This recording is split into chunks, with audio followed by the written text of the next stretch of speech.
Bentrovati al meteo. Continua l'estate settembrina, ma una nuova perturbazione è alle porte e porterà temporali e anche un deciso calo termico a partire da metà settimana.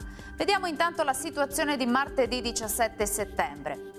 Sul Veneto il tempo sarà stabile e soleggiato, il cielo si presenterà sereno o al massimo velato sui rilievi e proprio sulle zone montuose entro la serata arriveranno le prime piogge, preludio di un peggioramento più marcato a partire da mercoledì. Temperature calde ma gradevoli, minime tra 14 e 20 gradi, massime comprese invece tra 26 e 30 gradi circa. Situazione simile sul Friuli Venezia Giulia con ampio soleggiamento, ma anche qui dal pomeriggio sera avremo temporali via via più frequenti.